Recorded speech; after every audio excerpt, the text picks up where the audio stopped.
Welcome to Eye on the Illini Halftime Live. This is Mike Kegley with Brad Sturdy, Kedrick Prince. Brad, offense really struggled against this defense, and the turnovers were horrible.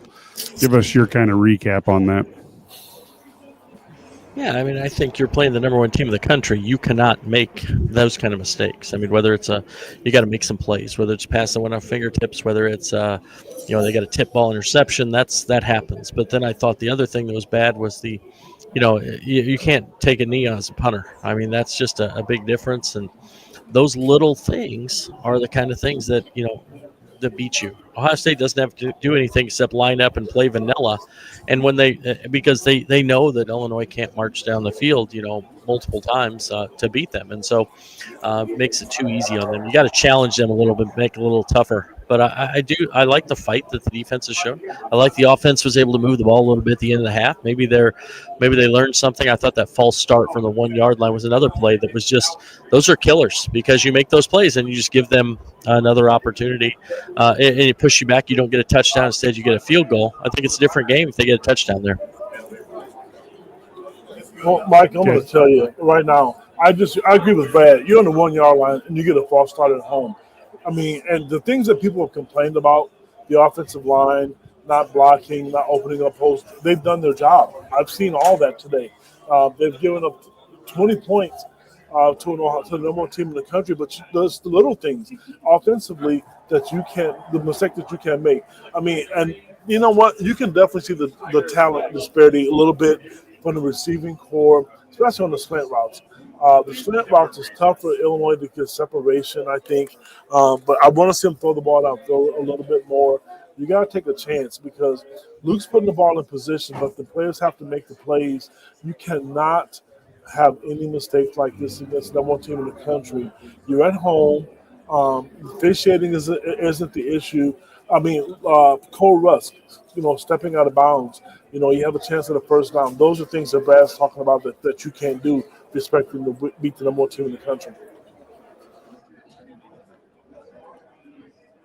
So as we watch this Illinois team go up against Ohio State, Ohio State outgained them 182 yards to 106, 117 to 89 passing advantage to the Buckeyes, 65 to 17 in rushing.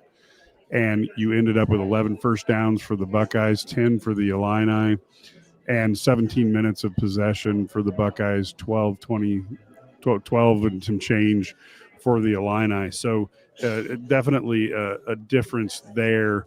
And it seemed to me that Luke Altmaier was just a little bit off, holding on the ball a little bit too late. And so ultimately, this is one of the rare times where I think that the score could be closer with Illinois playing as they are. Brad, how have you felt about how the defense is playing and the look that they're putting out on the field? I think that the defense has done a good job. They really have. They've done a good job of kind of the philosophy coming in was bend but don't break, right? It's to, they're going to give up some yards, but they have been better than expected. They've stopped Ohio State in the red zone a couple of times, forced them to field goals. They've actually had a couple of times where they've got stops defensively. They've been better than we maybe expected. And so I think that's that's a good thing, but you have to complement, like, what's Brett Bielema always talks about, complementary football and football 101. Those are his things. I think Illinois struggled in that today. They haven't been good enough offensively, and they haven't been, they've made some poor IQ plays as well too. Well, I'll tell you, for me, from an Ohio State standpoint, I don't know what the second half brings. I was just talking about how well the offensive line has protected Luke. And then I thought the second half they were going to go after him. They ended the half with a good sack to get pressure on him. But there's going to have to be some adjustments. I think Illinois I think they can move the ball on Ohio State. Are they going to march it down the field, in 60 and 40 yards at one time? Probably not. But there's an opportunity for them to do that. But you got to take advantage of it. And like I said, the defense, they're tackling well. They are not giving up the big plays, and you have to give them credit considering what they've done this year. When you look back at the Indiana game, 20 points probably happened in the first quarter, if my memory serves me correctly. They've only given up 20 right now. And I know Ohio State's going to make some adjustments and they're going to put pressure on Luke. But the receivers have to make plays, and you cannot have stupid penalties. You know, the other thing that Steve Sturm, texted me, he is at the game today. His thought is that on that last drive that Illinois ultimately got the field goal on, he thought that Ohio State went surprisingly too soft. Brad and I were talking here in the press box. It almost seems like Ohio State is treating a lot of the Big Ten the way a Big Ten team would treat playing Eastern Illinois. We've seen one or two blitzes that were, a little bit interesting, but we've seen nothing that intricate out of this Ohio State team. Does it seem like they're trying to win this game without giving any type of tips to an Oregon who might be watching for a championship game matchup, or a Michigan, or even, somebody out of conference? They almost like they don't want to show too much against a Big Ten school, which is pretty scary. Brad, what are your thoughts on that? And I know we had that kind of conversation during the half. I think it's also the score matters, right? I mean, so if Illinois goes down and scores here to start this second half, you may see something different, going forward. They may have to use that.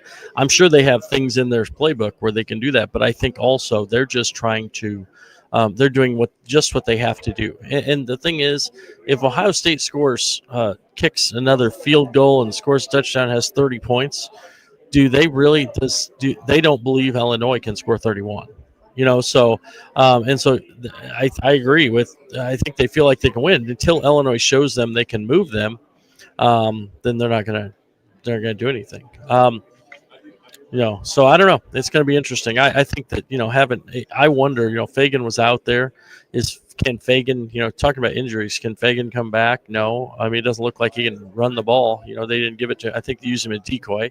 Clearly Valentine's not good, although he was riding the bike on the sideline. We saw him. Yep. But obviously that was bad. So Lawfrey is not, he's back, but, is he 100%? So, yeah, I mean, they're a little bit dinged up, and I think they're going to have to maybe play a little different style to do this. I thought, I do think there were a couple of opportunities, down the field where, and Ohio, we talked about this, Mike. Ohio State is so handsy on defense. They really do a great job of, putting their hands on the guys, almost like, remember Ryan Walters when he was the coach, defensive coordinator. They figure they can't call them all, and we were talking about that up here. I think that Ohio State just plays that style. Illinois guys have to do a better job of getting separation and getting clean, getting off the line clean, and all that stuff if they're going to be able to make a play down the field and in the second half.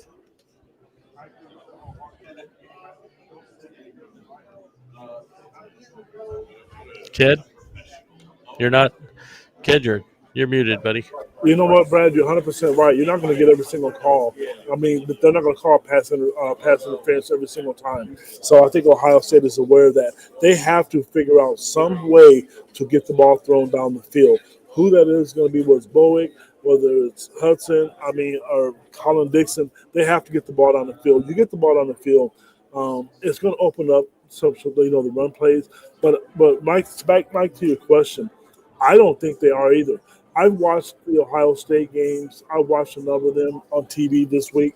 They were showing multiple blitz packages. Luke Altmaier has all the time in the world to throw today.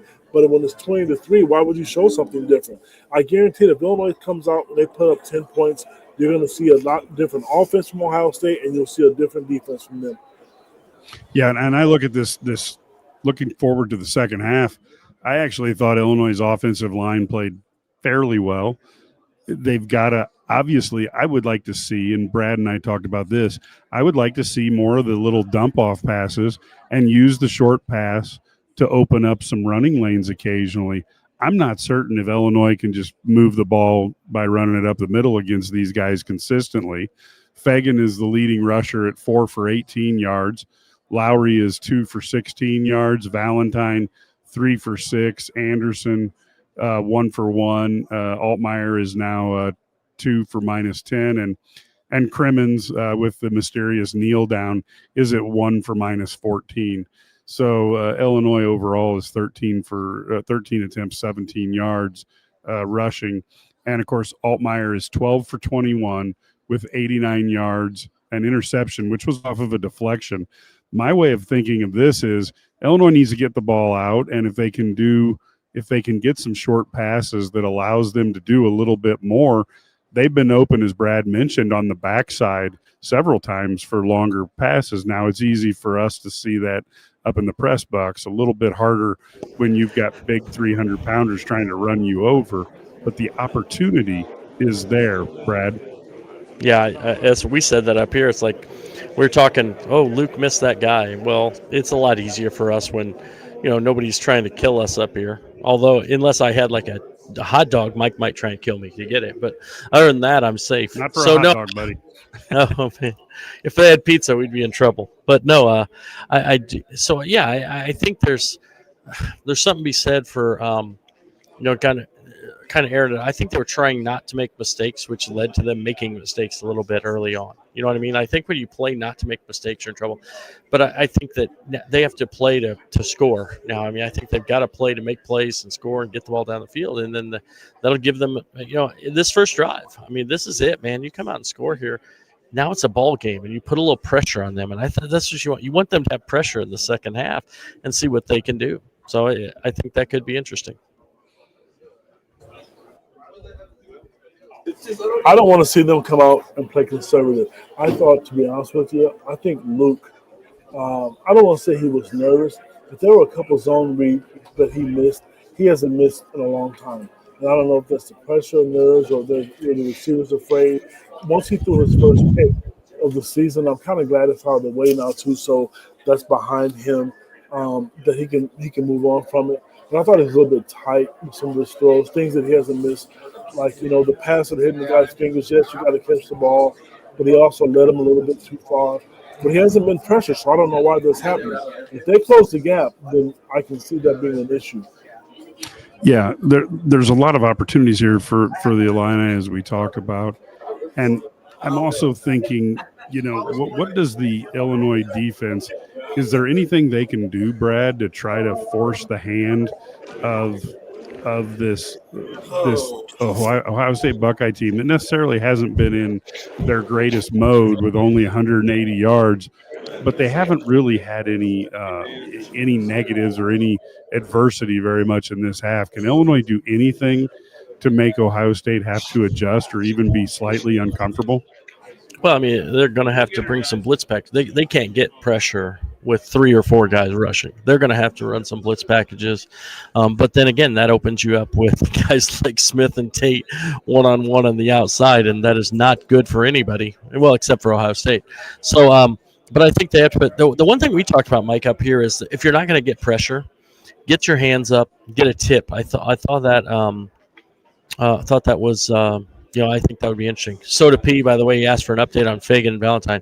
We know that Fagan has a shoulder issue, but he was back in. They never got the ball to him again. We know that Valentine was riding a bike behind the play, but he was on the sideline. He was riding an exercise bike, so we'll find out here in a minute. Well, Mike, I'll tell you what I want to see. You asked about what they can do. They need turnovers. They need to strip the ball. They need a couple of fumbles, an interception. They have to have something to get the crowd going, to get the momentum changed. I mean, granted, Ohio State's talented. Everybody in the country knows that. Illinois has the talent good enough to move the ball down the field, which we've seen. They have to somehow turnovers, value the football, no stupid mistakes, no drop passes, especially when you get a chance.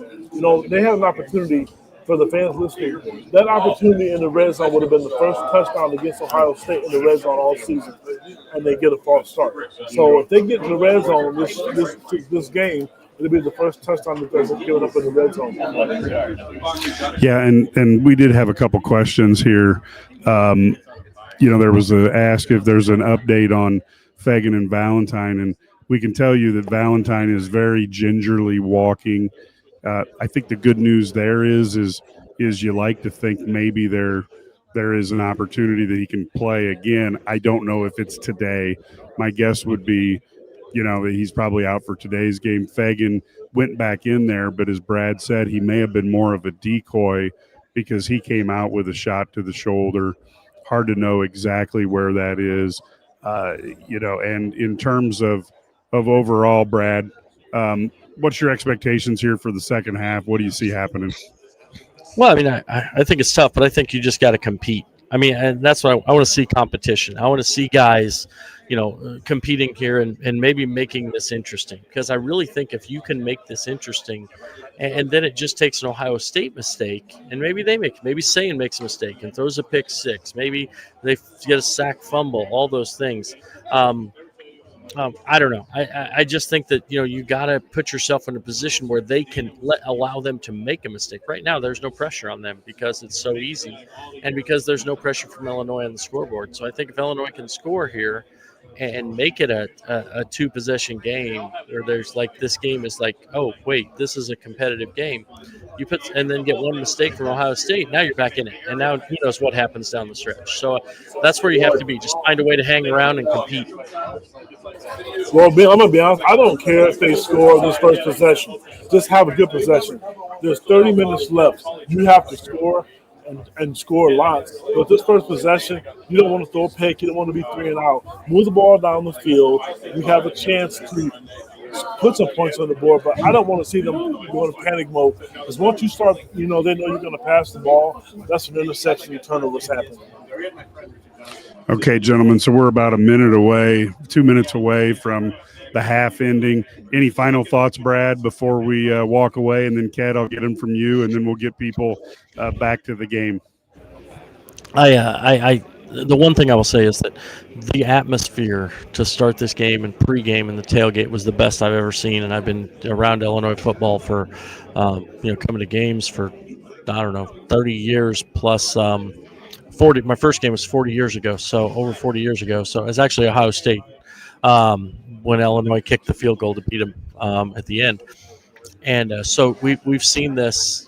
This is a great atmosphere. So kudos to Illinois for doing this and getting this put together and coming back to this level. Now I just want to see him compete down to the end and find a way to make this interesting. Ked? Coach Bielema asked the fans to come out. You got big noon kickoff here. Everything is set. Now it's time to go on the field and prove that you belong, not just to your fan base, but to the rest of the country. And, of course, as we go into this second half, this is where you really see the difference. And if you're an Illini donor, you're thinking about, donating to NIL or those type of things. This is where you see the difference of a $30 million roster versus a $9 million roster. You got defensive backs who can literally guard and be right up in a guy's face and not have to worry about getting beat on the backside. And you have guys who are really good at every position. So Illinois is definitely facing a challenge the second half. We will be on right after the half on the Illini Guys YouTube channel, so please tune in. And it'll be, of course, myself, and we will be coordinating, talking about things. And then Matt will return from the locker room, and we'll have him recap the whole thing for us. But, folks, until then, go Illini.